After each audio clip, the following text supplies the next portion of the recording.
భారతీయుడు 2 universal star Kamal Haasan హీరోగా శంకర్ దర్శకత్వంలో తెరకెక్కిన లేటెస్ట్ మూవీ భారతీయుడు 2.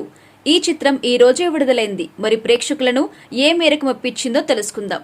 ఇక కథ విషయానికి వస్తే చిత్ర అరవిందన్ అంటే సిద్ధార్థ్, అతని ఫ్రెండ్స్ సమాజంలోని అవినీతిపై, అన్యాయాలపై సోషల్ మీడియాలో వీడియోలు చేస్తూ ప్రజలకు అవగాహన కల్పించే ప్రయత్నం చేస్తుంటారు. ఇదే క్రమంలో జరిగిన కొన్ని నాటకీయ సంఘటనల నేపథ్యంలో వారంతా భారతీయుడు మళ్లీ రావాలంటూ పోస్టులు పెడతారు. భారతదేశంలో అవినీతికి వ్యతిరేకంగా పోరాడిన స్వాతంత్ర సమరయోధుడు, సేనాపతి అలియాస్ భారతీయుడు అంటే కమల్ హాసన్ తిరిగి ఇండియాకి వస్తాడు. దారుణమైన అవినీతిని చేసిన వారిని, ప్రజల సొమ్మును దోచుకున్న కొందరిని భారతీయుడు చంపేస్తాడు. అలాగే యువకులను మోటివేట్ చేస్తాడు. భారతీయుడు మాటల ప్రభావం కారణంగా చిత్ర అరవిందన్ అంటే సిద్ధార్థ్ జీవితంలో చాలా విషాదం జరుగుతుంది. దానికి కారణం భారతీయుడే అంటూ అందరూ నిందిస్తారు. అసలేం జరిగింది? ఎందుకు సామాన్య జనం కూడా భారతీయుడిపై కోపం పెంచుకున్నారు? ఇంతకీ భారతీయుడు టార్గెట్ ఏంటి అనేది మిగిలిన కథ. ఇక ఈ సినిమా ప్లస్ పాయింట్స్ విషయానికొస్తే సమకాలీన సమాజంలో పేరుకుపోయిన అవినీతి, అన్యాయాలను ఆలోచనాత్మకంగా ఎస్టాబ్లిష్ చేస్తూ సాగిన ఈ సినిమాలో భారీ తారాగణంతో పాటు అద్భుతమైన విజువల్స్ మరియు భారీ యాక్షన్ ఎపిసోడ్స్ వంటి అంశాలు సినిమాకి స్పెషల్ అట్రాక్షన్ గా మారాయి. సేనాపతిగా కమల్ హాసన్ ఎప్పటిలాగే తన యాక్టింగ్ తో ఆకట్టుకున్నారు. కమల్ లుక్ అండ్ మేనరిజమ్స్ తో పాటు ఆయనపై వచ్చే యాక్షన్ ఎపిసోడ్స్ కూడా చాలా బాగున్నాయి. అలాగే బ్రేకింగ్ డాన్స్ అంటూ సాగిన యానిమేషన్ విజువల్స్ కూడా బాగున్నాయి. ఇక మొత్తానికి విజువల్ గా ఈ చిత్రం గ్రాండియర్ గా ఉంది. ఇక చిత్ర అరవిందన్ పాత్రలో సిద్ధార్థ్ ఒదిగిపోయాడు. పైగా సిద్ధార్థ్కి స్క్రీన్ టైం కూడా ఎక్కువగానే ఉంది. సకల కళా వల్లవన్, సర్గుణ పాండ్యన్ గా ఎస్జే సూర్య తన పాత్రకు ప్రాణం పోశారు. సిబిఐ ప్రమోద్ గా బాబీ సింహ ఆకట్టుకున్నారు. దిశ పాత్రలో రకుల్ ప్రీత్ సింగ్ కూడా మెప్పించింది. నటి ప్రియా భవానీ శంకర్ తన పాత్రలో మెరిశారు. ఇక మరొక కీలక పాత్రలో సముద్రకని కూడా చాలా బాగా నటించారు. అలాగే వివేక్, గుల్షన్ గ్రోవర్ తో పాటు మిగిలిన నటీనటులు కూడా తమ పాత్రలకు న్యాయం చేశారు.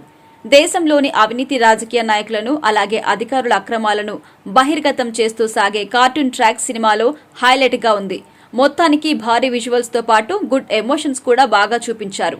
ముఖ్యంగా సమాజంలోని లోటుపాట్లను దర్శకుడు శంకర్ చాలా బాగా చూపించారు. ఇక చివర్లో మూడో పార్టీకి సంబంధించి రివీల్ చేసిన షార్ట్స్ కూడా బాగున్నాయి.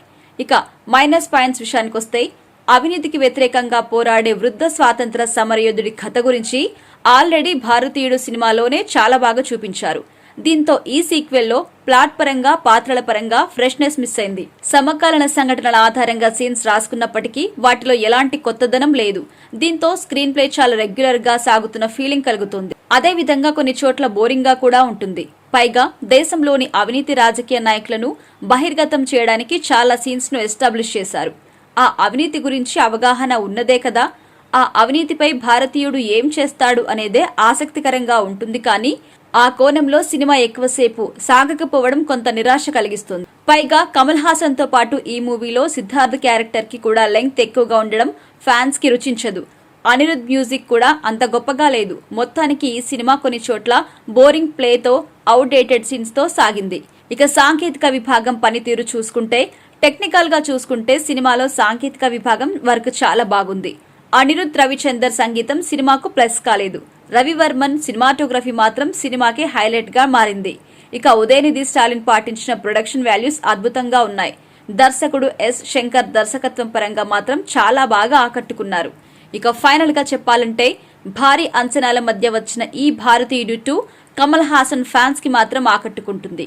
అలాగే శంకర్ మార్క్ విజువల్స్, కమల్ హాసన్ నటన సినిమాకి ప్లస్ పాయింట్స్. అయితే boring play, outdated scenes and పెద్దగా కథ లేకపోవడం మరియు కొన్ని సన్నివేశాలు రెగ్యులర్ గా సాగడం వంటి అంశాలు సినిమాకి కొంచెం మైనస్ గా నిలిచాయి.